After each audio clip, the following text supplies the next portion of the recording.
Hey, everybody, welcome to the second hour of the Santita Jackson Show here on AM 950 Radio, the voice of progressive Minnesota.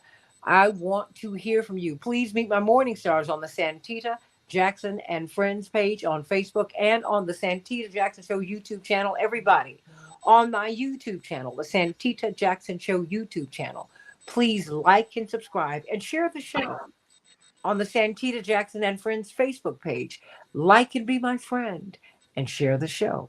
Share the show. Share the show. And of course, I am on X. That's what it formerly known as Twitter. And that's at Santita J. And I want you to like and share the show. Like and share the show. We got a lot to talk about today because, boy, we thought at the beginning of the year it was going to be a humdrum election. Oh no, the closer we get to these conventions in November, I've got whiplash. I don't know what's going to happen next. Who would have thought that this presidential debate would have occurred so early?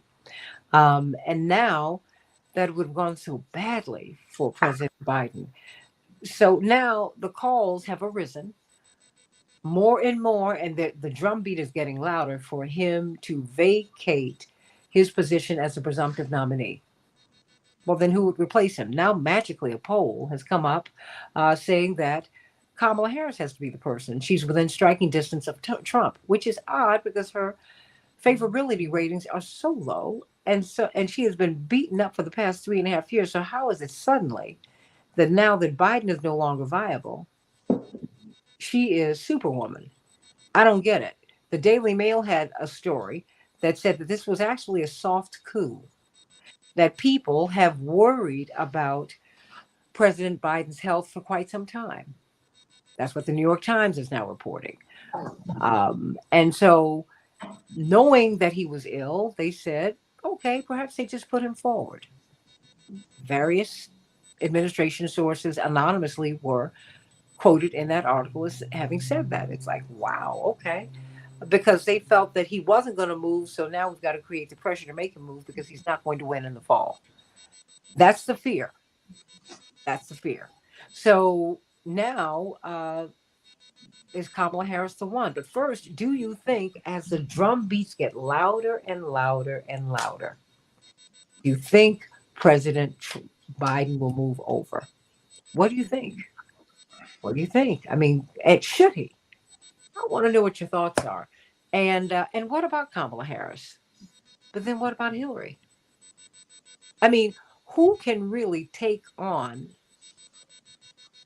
Donald Trump on that stage in the fall? Think about that. Dwight McKee in the previous segment just said it has to be a strong white man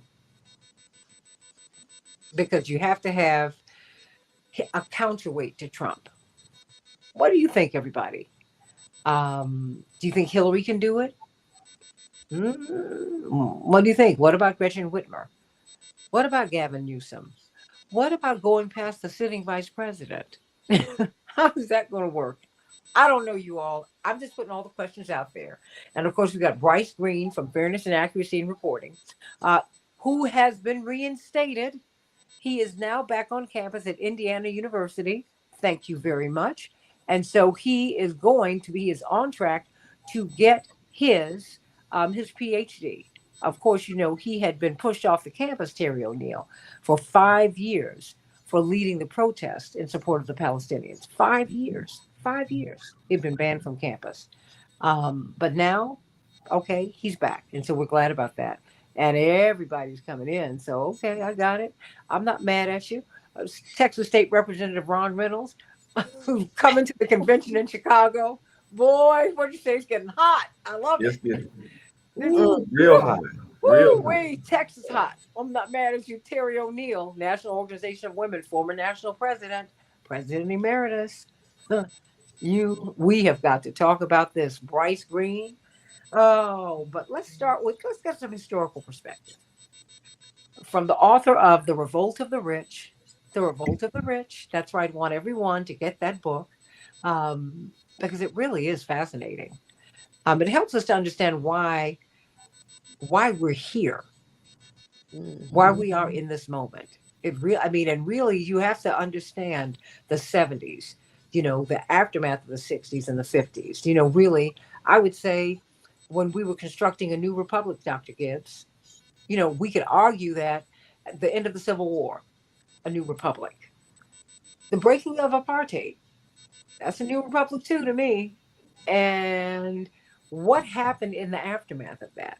Baki got to strike down affirmative action. And we just keep on going with this, right? Attacking the Brown v. Board of Education decision by attacking busing. We just kept on going. And the economic inequality just burst open. So let's talk about it. What about President Biden? Do you think will he stay or will he go? Boom, boom, boom, boom, boom, boom, boom. And then Vice President Harris. I mean, um, suddenly now she's a savior when she's been the albatross. I don't know. Help me out with that. Do you want me to do it? Oh, absolutely. This is for you. Okay. Okay, thank you, Santita. I think that one of the things we're seeing here is that the Democratic Party has a real problem of credibility now. Not only because their chosen candidate Joseph Biden obviously is having cognitive decline, and it's undeniable at this point. But we are talking about a party, not only a party, but a larger sort of party infrastructure, including their backers in the media. I've been denying for not just months, but for years that this has been a problem.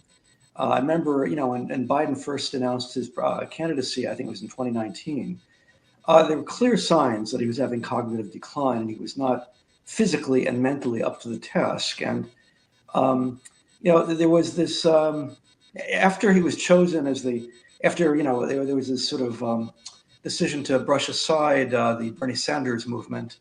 A soft coup. Party establishment. That wasn't that soft. I mean, the party leaders pushed Bernie out. That's right. It was kind of a top-down coup in a certain sense. At least that's how it looked to me. But in any case, once they did that and decided upon Biden as their chosen candidate, they basically effectively banned all discussion of the obvious that this man was not physically and mentally up to the job. And they came up with all sorts of excuses. He has a stutter. He has this. He has that. But problem was that all along, people have two eyes, and they could see with their own two eyes what is going on for a public figure. And this has been getting worse over time, as one expects it to get worse, because we're talking about aging, something we all do. And if we're lucky, we get into old age, and some of us, yes, have cognitive decline. That's not a crime, but people shouldn't be president when they're having cognitive decline. The bottom line is if Biden were an airline pilot, he would not be allowed to fly in this condition. If he were a surgeon, he would not be allowed to cut into people's hearts or that kind of thing. He just wouldn't be allowed to do that. So why on earth are we allowing him to have the nuclear launch codes? Why on earth are we making him president of the United States? And this has been covered up for an extended period of time, and not just by the Democratic Party, but by the media. Now we have sort of a naked emperor moment when we can see not only is it clear what is going on and openly discussed in a way it can't be shoved aside anymore, but it's also clear, quite frankly, we've all been lied to over a very extended period of time. And it reflects very badly on the Democratic establishment and on the media that they've been doing this. And that's something they're going to suffer from in this election, very likely lose the election, and they'll suffer from for an extended period of time. I think there's a larger issue here, which is that, you had this thing called, I discussed it yesterday, called neoliberalism. It did emerge in the 70s. It's the ideology of Milton Friedman that became the dominant ideology in both parties. And as a result, you had a level of inequality between the rich and poor, the worst since before the New Deal.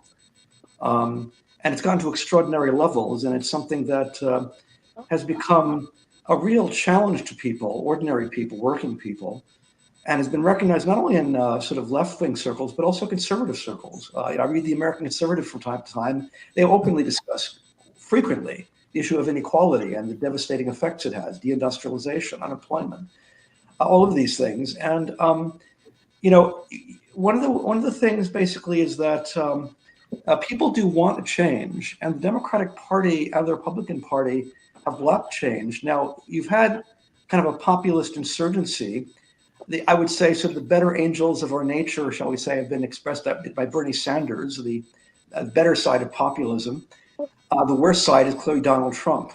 But they're both channeling a popular discontent with what has been going on here. And I do think, in a very odd way, Sanders and Trump do have things in common, at least in terms of people who are supporting them. And there's definitely overlap. Well, wait a minute. Let me put a carrot in there, because in 2016, people toggled between voting for Trump or That's right. Bernie.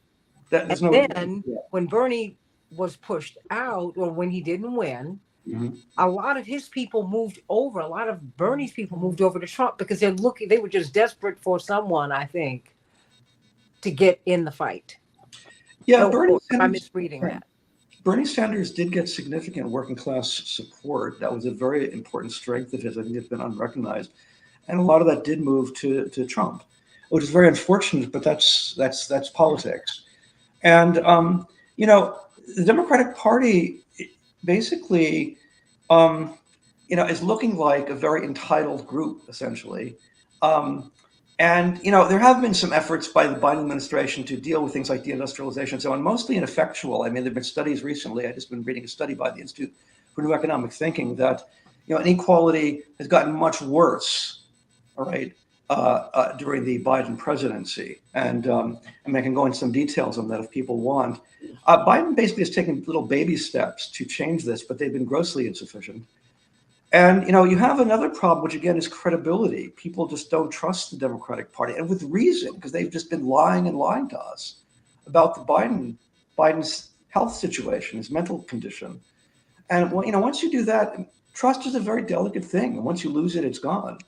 And so the Democrats are going to have a very big problem here over an extended period, whether Biden stays or not, with reestablishing this credibility. Now, if Biden is removed as the candidate, which is looking increasingly like a possibility, the only viable possibility procedurally would be Kamala Harris, for obvious reasons, including the fact that I believe $250 million that have been raised for the Biden campaign could only be given to Harris. If it were someone else, like let us say Gavin Newsom or Gretchen Whitmer, then they would, as I understand, they would not be able to use that money. So basically, Kamala Harris is all they've got as a backup, and she is a weak backup. Now, I do know there was a poll recently that showed she does better against Trump. CNN. I'm sorry. That's CNN, and it's magically come out. I'm like, wait a minute. With her, well, I'm very skeptical of that. I mean, it could be measurement error, as we say in political science. Well, what is that? I suspect it is that. We'll have to see more polls. I'd be surprised if she's more effective than Biden, because all the polls up till now have shown she's not very popular. And I think she herself embodies, both in her style and her background, the Democratic establishment. She was very much part of the patronage system of California. She's a machine politician, as Biden was. Biden had a kind of folksy style, Joe from Scranton, all this kind of thing, that she clearly lacks. She does not have much of a common touch. In many respects, she reminds me a lot of Hillary Clinton. People forget. Okay, she is black. She did go to Howard University, but both her parents had PhDs. Her father was an economics professor at Stanford, a very good one, by the way. I like his work. But she has this. There's nothing wrong with a PhD. I have one myself, but. And Bryce is about to get one. That's right. But the fact of the matter is, she has a certain style, a haughty, condescending style that I think is second nature to her, that she tries to hide, but not very well. She doesn't have the charm or the political skill of a Bill Clinton or a Barack Obama. She has none of that. Nor does she have the sort of slight folksiness of Biden. My guess is she'll be a weaker candidate in the end than Biden is. I think it is a high probability Trump is going to win this election. And there may very well be nothing the Democrats can do about it at this point. But again, it reflects poorly on them. The obvious question is, why on earth did they choose Biden in the first place? And why did they choose Kamala Harris? Wait a minute. Hold on. Biden, who we were calling for him to drop out in 2020. Remember that? She didn't even make it to the primary process. That's right. And so, I mean, it's just like Reverend Jackson beat Al Gore into the ground. You remember this, Terry O'Neill. The DLC brought Al Gore out to beat Reverend into the ground in 1988. But they gave us Super Tuesday, the massive Southern primary, because that was going to take Jesse Jackson out. He finished first and second in every state. It was Al Gore who had to leave. And then he becomes a nominee. He gets on the ticket 4 years later. I don't get it. How all these losers get on the ticket and you want people to be enthusiastic. Then you make Bernie a backup, not even a backup quarterback. You just put him deep in the bench. Someone who pulls 10, who pulls thousands of people. Whenever you hear Bernie's coming to town, he draws a crowd, a big crowd. We don't have, I mean, he's like the only person on our side of the aisle who does that. Trump does that. Bernie does that. What?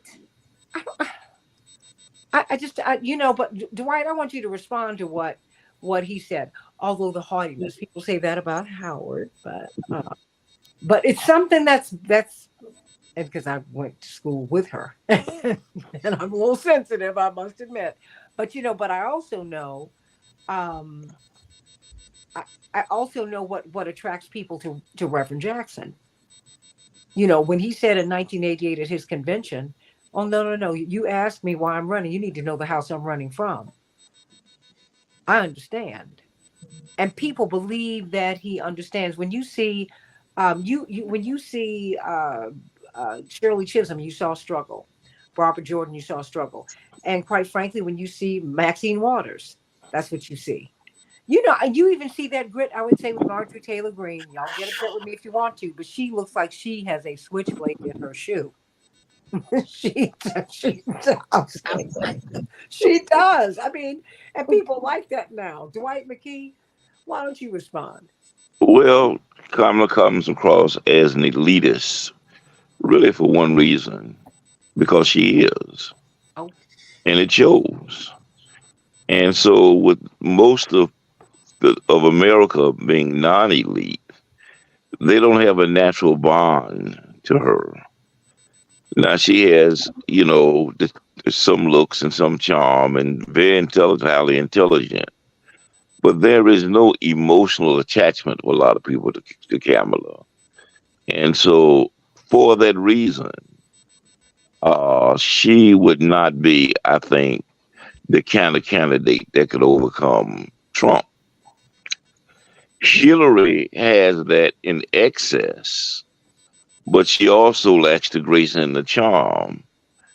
And so she's almost the other extreme.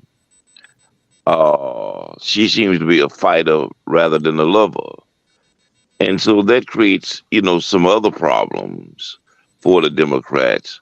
What the Democrats actually did was shoot themselves in the foot. Is they were so locked into Biden for their own reasons, because through Biden's they could maintain their own positions and their own levels of power. They locked him in and locked everybody else out so they would have direct access, not knowing that this was going to come to play. And so now they're between the rock and a hard place, scrambling, looking for another candidate, most of whom they've already locked out the process, and desperate, to redefine themselves when they're stuck in their own self-definition. It's a real paradox, but it's also just because they did that to themselves. David Gibbs, Dr. Gibbs, I know that you have got to go. The Revolt of the Rich, everybody, the Revolt of the Rich, that is his book. You need to get it. You need to get it. And we're going to actually have some time where we can spend more time with you and a panel talking about the book. Okay. And how Texas State Representative Ron Reynolds, how the rich came back after the 60s. They said, no. Says, you remember the pride is back? The rich are back. Remember when Elton John had a song, the BITCH is back? Well, the rich are back. Come on now. I got my cultural touchstones, and I was going to marry Elton John, but that's my own crazy. I don't care. But it's important. Your closing thoughts, Dr. Gibbs, because you've given us a lot to think about and discuss to munch on today. Yeah, I think that the Democratic Party seems to have forgotten that the majority of the public does not have a college degree. And the party has been increasingly pitching at a stylistic level. They've been pitching and the party to people with high incomes and advanced degrees. Mm. This has been noted repeatedly, and it's a serious problem because it just isn't a big enough base. They're kind of writing off more than half the country, and half the country feels insulted by this. It shouldn't come as a surprise that they gravitate towards a pathological figure like Donald Trump, in that he insults the establishment, and a lot of people vote for him on that reason alone.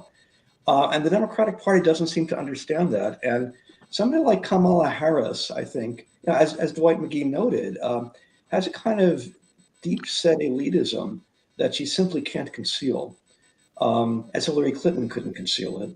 And that's exactly what the party does not need right now. And that is prescription for losing. And she, in a lot of ways, embodies all that is wrong with the Democratic Party, in my view. And at a policy level, again, the Democrats have been intertwined with neoliberalism since the late 70s. It wasn't Reagan, by the way, who began it. Unfortunately, I'm sorry to say it was Carter. I think Carter had many positive points, but he did veer towards neoliberalism. And a lot of the shift in policy did come under his presidency. I regret to say that.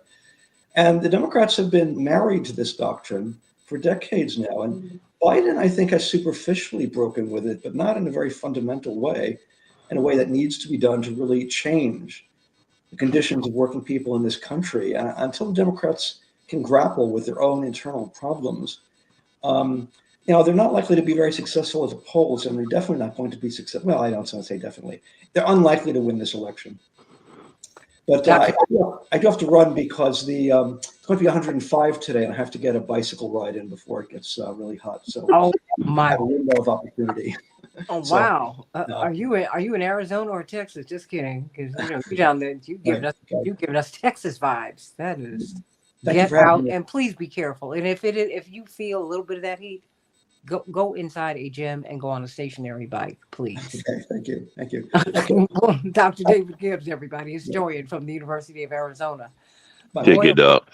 I'm just going to go straight on across here. Well, let me start with you, because you're going to be inside. He is going to be inside at the convention, Texas State Representative Ron Reynolds. But you're also a little bit different too, because I met you when you and of course you remember this, Attorney Terry O'Neill and Bryce Green and Dwight McKee, when he and his colleagues ran away to deny the governor a quorum. But it shows an independent streak, which is what people are looking for right now, Terry. We want people who are going to shake it up. Now, okay, we're getting shook, if you will, shooken in in another direction. But the fact is, sometimes, we can be so desperate that, we'll run in the middle of a desert to the oasis. It's a mirage, and we'll start eating the sand, because we need we need the structural inequality to be ended. America's unaffordable for people. I mean, we just keep on going with this. Women are dying. Getting pregnant is a death sentence in America today for white, black, brown, yellow, and red women. I mean, it's just, come on. Terry, we're still not making our money as women. We're not. I mean, Caitlin, bless your heart, but unless you give 30 cents on the dollar back to every dollar you earned, shut up. You don't know anything about womanhood. Nothing about it. Because as a white woman, you wouldn't get the shine that you've gotten. Goodness gracious. Talk about privilege. Texas State Representative Ron Reynolds, should he go or should he stay? Should he stay or should he go? Boom, boom, boom. And what about Kamala Harris? Well, Santita, good morning to you. It is great to be on such a distinguished panel, and it's always great to keep it real. I love the way that you talk about the kitchen table discussions that others shy away from, and we keep it real. We don't give platitudes and talk in circles. So, to your direct question, I think that it is time for President Biden, for the sake of the country, for the sake of the party, for the sake of our democracy, to step aside. I Hmm. think that he's done a great job in terms of pushing this country from the brink after COVID. After 4 failed years of former President Trump, he came in and turned this country around with a robust economy, a very low unemployment rate, with a stimulus package that reinvigorated our economy to the lowest unemployment in decades. Having said that, he's shown that his cognitive skills have diminished. And this is no slight to his age. This is probably some medical condition. I'm not his doctor, Hmm. but just based on what we've seen that there's been some uh, diminished cognitive capacity. And for that sake, I think that he needs to step aside and allow someone else. And I personally believe that uh, with this late in the process, the Vice President Kamala Harris is the only logical choice that would make sense. That could has been a part of the administration. That, to David's point, could use the funds that have been already generated from the Biden Harris ticket, that has the executive experience from having served as vice president for the basically 4 years. And I think that she would be able to re energize the party, particularly with the base of African American supporters that have diminished recently uh, for President Biden, younger voters who have stepped away. Women's reproductive rights. She's been a champion. And Terry, I admire your work with the National Organization of Women over the years. But reproductive rights is one of the top issues on the ballot. And you could really contrast the Harris and Trump. You would take away the age issue. You would take away, where you could make her able to prosecute the fact that she's a former prosecutor. Trump's 34 felony convictions and others pending. You wouldn't have the clouds of age or other issues that Biden has had. You wouldn't even have so much of the ties to Israel, and the lack of him, Biden calling for a ceasefire in Gaza. So I think that it would give us the best chance to win. And let me just say this clearly: she's not a perfect candidate, but there is no perfect candidate.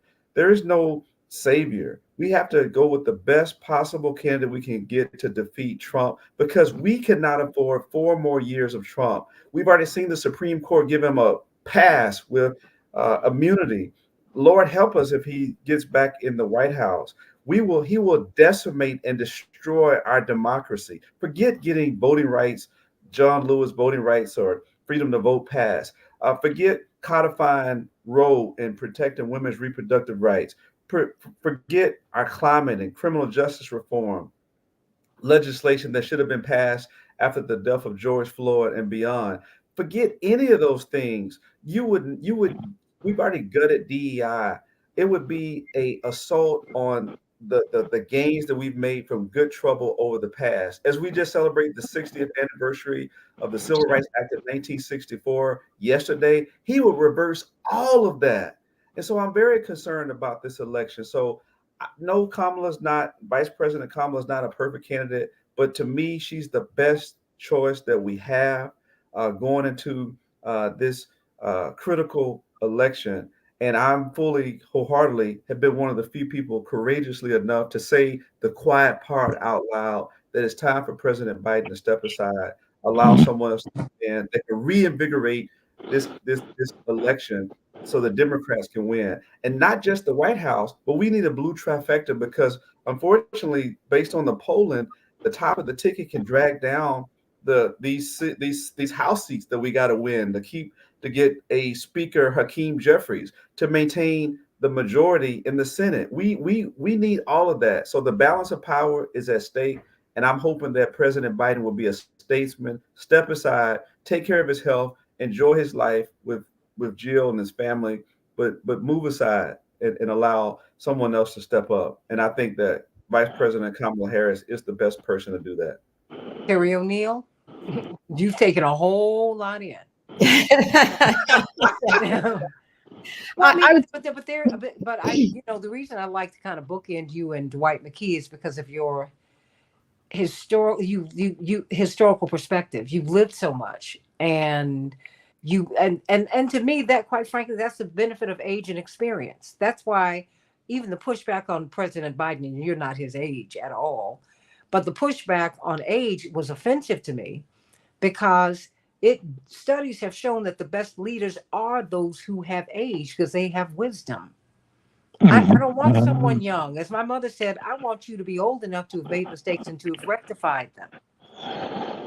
I mean, it's that there's a reason you go to your grandparents and old folks for advice, because they're wise and they're unshakable. You go to your grandmama, your granddaddy, with the worst thing that's happening to you right now, and they don't even move. They tell you to sit down and be quiet and listen to me. And you start calming down, your blood pressure goes down automatically. So, Terry O'Neill. Yeah, Santita, I'm just thinking about back in talking about history. The reason that Democrats have not challenged Joe Biden is that he's the sitting president. In 2012, I don't know if y'all remember this, but in 2012, Bernie Sanders was seriously considering challenging Barack Obama. He was going to primary him. Why? A couple of things. First of all, Obama allowed the public option for the Affordable Care Act to be dropped in order to pass the Affordable Care Act. He dropped the public option, which would have paved the way for eventually moving toward Medicare for all, something that Bernie Sanders cared very much about. By the way, Barack Obama also felt obligated to throw abortion rights under the Affordable Care Act. So there's a lot of progressives who were unhappy with those decisions. And then comes the attack on Social Security, and then the Trans-Pacific Partnership.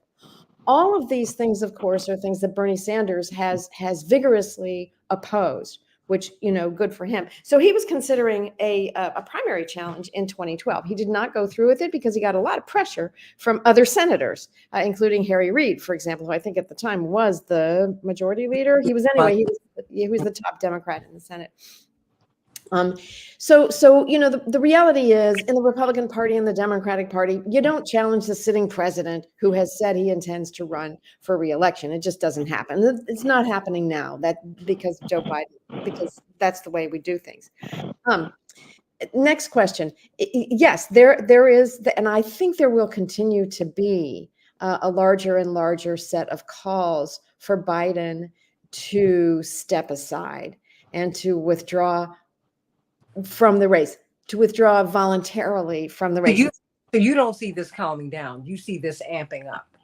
Santita, I watched the debate. I can't tell you the shock and horror. It was shock and horror. A good person whose policies I disagree with a lot, but a fundamentally good and decent man, could not talk about abortion in any kind of a coherent way. Wait a minute. When Trump said, "Yeah, you killed Medicare, please," he said, "I don't even think you know what you said." And that, Terry, I was like, I couldn't believe that they let him out there like that. Yeah, right. So it maybe it's the kind of thing where exhaustion overtakes him in a way. I mean, look, I'm 71 years old. If I'd had the kind of schedule that he had going into the debate, I would have been curled up in a fetal position under the podium. It was brutal. It's a terribly brutal thing. And yes, I think his schedule did clobber him for the debate. And he has an entire life, he's had a stutter and a difficult time speaking in public. No, he was freezing. He was freezing up. Yeah, my father's got Parkinson's. There you go. Yeah. Okay. You freeze. Mm-hmm. What my father does not have is that kind of cognitive decline. Right. Anyone who talks to him, that's why, because his speech has been so impaired. When he's able to really, really be understood, and when you talk to him, people walk away and they're like, "Oh, wow, he's still all there." Yeah, That's exactly. not what you're getting with Biden. No, I think you are getting that with Biden most of the time, but a Not, lot Thur- of the time, not Thursday night. Thursday night you did not. I said most of the time, and then too much of the time you're not getting. Biden is very, very sharp. When he's sharp, he's extremely sharp. He's very knowledgeable. Like you said, he's 81 years old. He's got the wisdom. He's got mileage and he just deeply knows about international things. And actually, in his younger days, he absolutely did connect with working class voters. All of that said, then the question becomes, does Kamala Harris step in? Should the Democrats support Kamala Harris? This is where I really believe that she would be a much stronger candidate than most people give her credit for. And let me just tell you why. First of all, she is sharp and clear on women's access to reproductive health care. You notice I didn't say abortion. It's not because I'm afraid of saying the word. It's because the Supreme Court's decision to overrule Roe versus Wade has resulted in health crises for women. I have said this for years. You can't ban abortion. That's not what you do when you pass a law that you think you're banning abortion. What you're doing is shutting down women's health care clinics entirely. You are blocking women from a range of reproductive health care services because you think you banned abortion. But I will give you my next Social Security check. Anybody listening, I will give you my next Social Security check if you can show me a single abortion ban that did not result in blocking women from other aspects of basic reproductive health care. It just can't be done. Health care cannot be legislated. It is not legislated in any other aspect. And singling out women's reproductive health care hurts women and eventually kills women. Okay. So Kamala Harris gets this, right? And she is quite passionate when she talks about it. And guess who else gets this? It's probably the key demographic that's going to decide this election. And I hate to say it, because I don't agree with most of them, but it's white suburban women.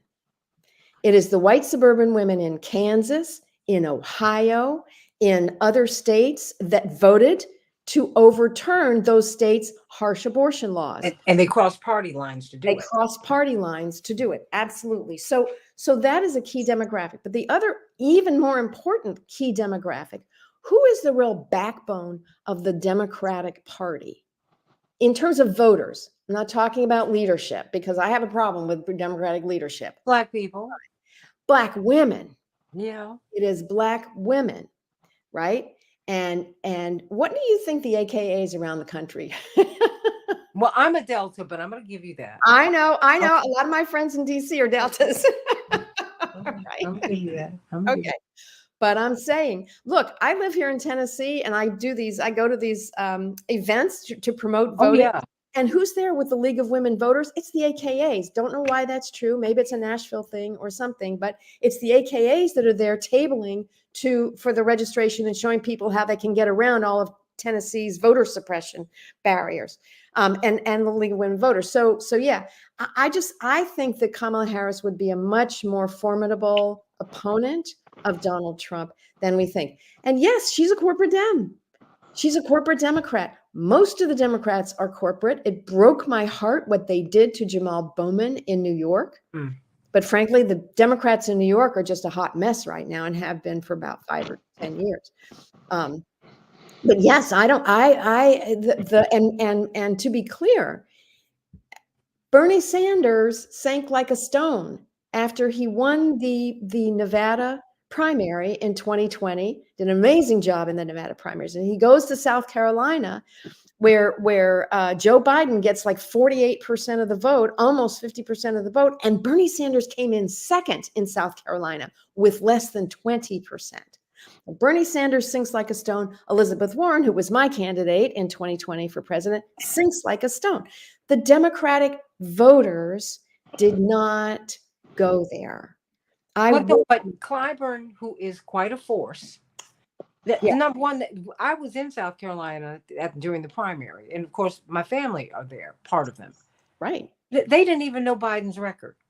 And when you told them about his record, they were like, "Well, I didn't know how he dealt with busing and segregation and blah blah blah blah." So but Bernie Sanders' campaign did have holes. Kevin Gray, as our dear friend who was alive at the time, who managed Reverend Jackson's campaign in 84 and 88 when we won South Carolina shockingly in 84 and landslided in 88. You don't have him in? I mean, Ro Khanna, we were down there. He was like, how is it that you have this Jackson apparatus that swept the state and they're not running your campaign here? That's crazy. Yeah, exactly. So he made some mistakes. But let me, if you don't mind, I want to pivot to you, Bryce Green, because you know what? Attorney O'Neill and State Representative Reynolds and Dwight McKee, he's not 30. So I want to hear what these young people, now you're much younger than I am, Ron.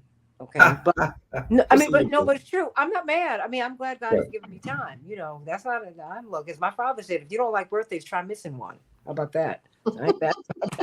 Santita, I can tell you that, and first of all, Terry, you, in my opinion, you were spot on women's reproductive rights and how Kamala would be a force, and that would be one of the critical issues in terms of crossover voters. To me, President Biden failed miserably during that debate on articulating that and making the case. That really it was perplexing. But having said that, with respect to young voters are running away from President Biden. His numbers are hemorrhaging with African American men, young voters, Muslims, you name it. That's a key demographic that he is hemorrhaging with. I mean, he's losing more and more of the key demographic that he needs. And so I think that Kamala, and I'm going to redeem you a little bit, Terry, the Divine Nine, more than just the AKs, but the Deltas, the Zetas, the Sigma Gamma Rhos, but those women, they strolled to the poll to help capture that movement, to help pivot and bring Biden Harris ticket over the top. It was a lot of Black women, but also he had higher numbers of Black men and younger people. Those demographics have left. The only way that I think they come back at this late stage is if you change the horse. I don't think that Biden will be able to get those voters back. If he's the nominee, let me just say this clearly: I'm going to wholeheartedly campaign for him. Santita, I've been on here pushing back against Dwight and others when it came to Biden, but I can't defend what I saw on that debate stage. I want to see an alternative, and I've been, punched. I've been hit because I've said the quiet part out loud, but I have the courage. I don't know why. I'm willing to speak truth to power. Now was that an apology? Was that an apology I heard? Oh, get out of here. Bryce Green, jump over these sharks. No, come on, Bryce. What because he's the young person. Ain't this nothing. Leave him. Yeah, well, I think Ron, you're right exactly about young people not going back to the Biden administration or a Biden presidency, a Biden candidacy. But I think you might be right about the prospects, especially based on recent polls, that Kamala Harris might poll slightly better against Donald Trump. But I don't think that young people are going to see Kamala Harris as something different. I mean, they're not stupid. They understand very clearly that Kamala Harris is part of the Biden administration, has supported everything the Biden administration does, and is responsible for its failures all the same. You say that people are going to vote for Democrats because of, voting rights, all these women's rights, all these suite of policies. But young people understand, apparently more than the older generation, that the Democrats don't care about these things. It's not like all of a sudden Roe v. Wade became an issue. No, Democrats have had the ability to codify Roe v. Wade for longer than I've been alive. They just haven't done it because they don't care about it. They've had the ability to raise the minimum wage. And it was, in fact, Kamala Harris who specifically decided not to change the parliamentarian to make that a possibility. And it was Kamala Harris, who supported the Biden administration after campaigning, calling him a racist, and then admitted that, oh, it was all fake. I don't actually believe any of this. It was a campaign. And it's also the fact that every time she gets up and speaks on the public stage, she seems like she's been intoxicated. She has very little charisma. She seems to be completely disconnected from what people need and want in a president. She couldn't even win her home state during her primary, and that's not because Biden was so much better. It's because she's not very popular, not a good candidate, and she doesn't even seem to have a grasp on the issues when she talks about them. If you think that she's going to be up there against Donald Trump, being able to fight the good fight, well, A, as I said, she doesn't seem capable of doing that. B, even if she was capable, she has a record that is pretty sordid and is exactly the same as Biden. And so those things, I think, are indicative of a broader problem that won't get solved based on who Democrats pick for fall of 2024. Young people like myself understand the Democratic Party as a pernicious force on this country. And saying that we're going to swap out this old white man for a nice young black woman, it's not going to be enough for some of the more for people who've been paying close attention to politics. It might be enough for people who they see politics as a game and they can vote for their team. They say, oh, well, they got a white man this time. Next time we'll get a black woman, and that's victory. Well, I mean, Obama was a black man, and he caused some of the most death and destruction of any individual in the 21st century. He kicked millions of people out of their homes and gave them to the banks. He started all these wars. He codified and ossified the privatization of healthcare while continuing to rise costs for people. This is what that's what politics is in America. That's what Democrats are, and that's what young people understand. And so, maybe other people are going to vote for Kamala Harris more than they'd vote for Joe Biden. Maybe other people would feel confident, but young people will not. And it's because it doesn't get at the root of the issue that is at the heart of Biden's failure. Well, and that is why I wanted to hear from him, because, the young people, Attorney Terry O'Neill, President Emeritus of the National Organization of Women, Texas State Representative Ron Reynolds, Dwight McKee, this is what you're hearing with our young people. They have already gone past the duopoly. For them, the two-party system does not work, and they're not into it. And as Dr. David Gibbs reminded us in the last hour, most Americans don't have a college degree. And as for the Divine Nine, Texas State Representative Ron Reynolds, on these college campuses, the Divine Nine, we're a small slice of that campus. So we're not talking about the majority. I mean, all you have to do is go on and just go to the barbershop, which I don't go to. Go and talk to people on the ground. They're having a different conversation. And that's why, someone said on here that this is like the grittiest conversation that they hear on radio. And I try to bring it, right down to where we are, Dwight and Terry and Bryce and Representative Reynolds, because these are the conversations that people are having. We candy coat this thing because you're an elected official. You're the president emeritus of the preeminent women's organization in the country. Okay. That's another conversation. Okay. Even though you relate to everybody so well, Terry and Ron, but the fact is, on the ground, folks are having another conversation. These kids, the young people, you just heard Bryce. They're the ones who are passing out the tweets with the records of these candidates. They're the ones, not me. We can say it's nuance, it's this, because I was talking to someone from one of the offices of one of the major candidates yesterday. And I said, these folks are not living in nuance. When the cash register says $99.98 and they ain't got it, that's where they are. Their issues are quite concrete. So y'all got to find something that's going to work. Because I have to tell you, the whole elite argument with Vice President Harris, I've missed, and maybe that's my own blind spot. I cop to that, because that's not what I see. But there is a disconnect. But I don't know how you're going to go past the sitting vice president without Black women feeling some kind of way about that and women feeling some kind of way about that. I don't know about that. I'm going to get some closing thoughts from everybody here. Um, Terry O'Neill, 1 minute belongs to you. Mm. The voters of this country frequently disappoint me terribly. But you haven't given up. I haven't given up. Inequality is one of the most pernicious problems we are facing. The Democratic Party overall has failed to address inequality. Inequality exacerbates racism. Inequality exacerbates misogyny and sexism. It is corroding our entire country. And yes, the Democrats have failed to deal with it. The Republicans have promoted inequality. That is their thing. They're trying to turn the entire country back into a plantation.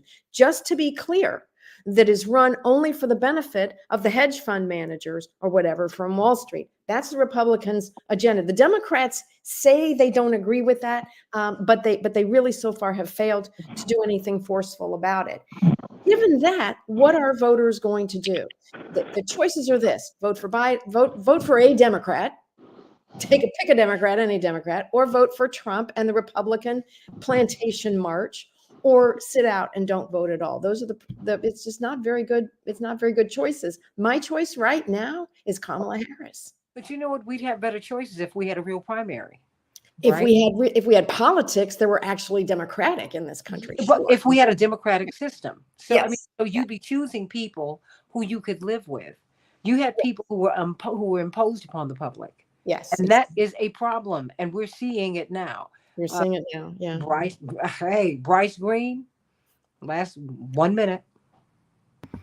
Yeah, I mean, I would like to see a primary in this country where the interests and the voices of the actual people are represented, but we don't have that. We have a situation in which the Democratic Party selects and endorses and backs whoever's going to win long before the public ever gets a say in what's going on, and we're seeing it now.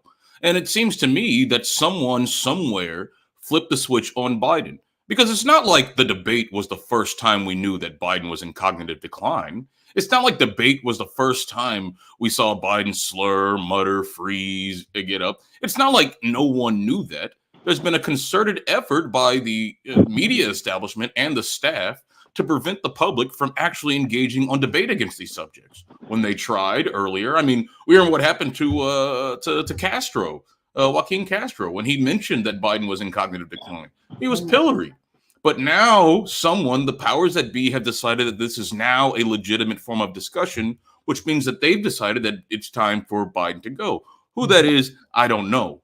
But they seem to think that getting rid of Biden will help solve the problems that they're having now, will help dig them out of the deep hole that they're in. But of course, it's a pure fantasy. Maybe it'll get them the electoral edge in November, maybe not. But that doesn't solve the underlying issues, that the party has nothing to do with the interests of the people. They don't actually have a vision for the people that they want to implement. They lie and say that they care about women's rights, about voting rights. But when they have had the power to do something about it, they do very little. And so until that fundamental situation is addressed, then people like myself, maybe they decide that they don't need people like me. But people like myself and other people who are watching this political system are going to be very disheartened and very discouraged from seriously engaging with the Democratic Party on any level. Dwight McKee, the last minute belongs to you. I think everybody summed it up, wrapped it up. I think ultimately it's going to be a wash, and it does not matter who emerges from the Democratic convention. I think Trump is going to be the president, and so we need to make peace with it. And because it's to our own doing, as you saw, party self-destruct in a magnificent way, and there's a price to be paid for the decisions that they made. One was to impose Biden on the nation. Secondly was to allow Biden to impose genocide on the nation. And thirdly, to not really deal with an immigrant issue that should have been dealt with. and fourthly, not have a bullpen. And you can't go into the playoffs without a bullpen. Anybody in sports knows that. You got to have a bench. And what the Democratic Party did was take everybody off of the bench Yeah. and bet the bank on Biden. And then we needed a relief pitcher in the ninth inning. There was nobody there. Well, now there's that. Texas State Representative Ron Reynolds, you know, everyone is saying what a kind soul you are, and bless your heart, you are coming to Chicago real quick. I got about 15 seconds. What you gonna do when you come to Chicago aside from coming to Punch? We're gonna give you Well, cover. Apologize to me.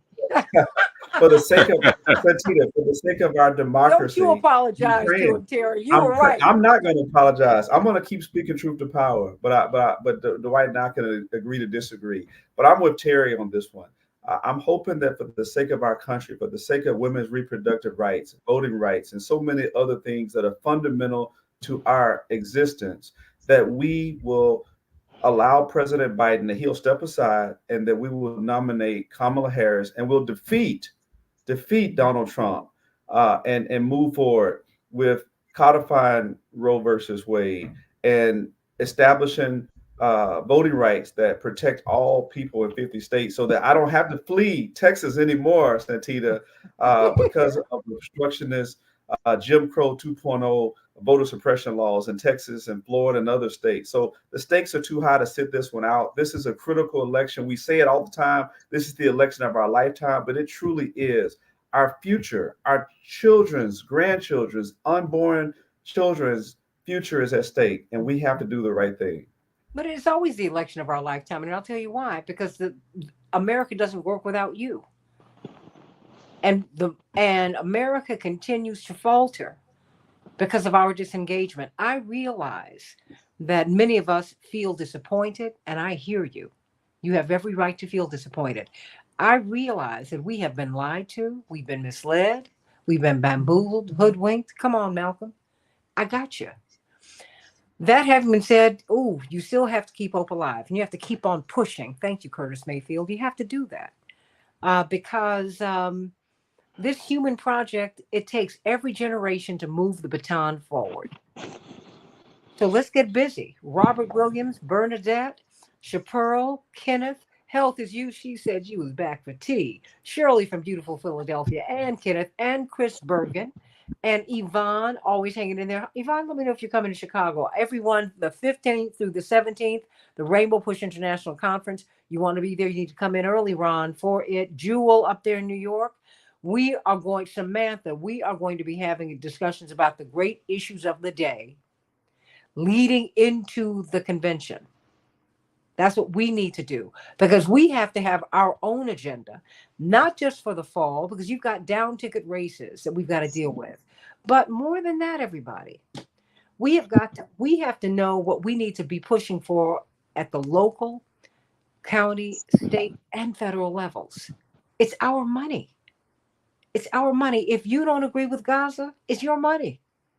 If you don't agree with with this healthcare system that doesn't work for anybody, it's our money. Come on, everybody. Let's do the right thing. Let's get with it. I love you, everybody. Happy 4th of July. Happy 4th of July. Sending you much love. Happy Independence Day. Yeah, that's what that's about. And we have the power to make this country all that it's supposed to be. So let's get out and do it. Vote about it. Be about it. I'm Santita. God bless you.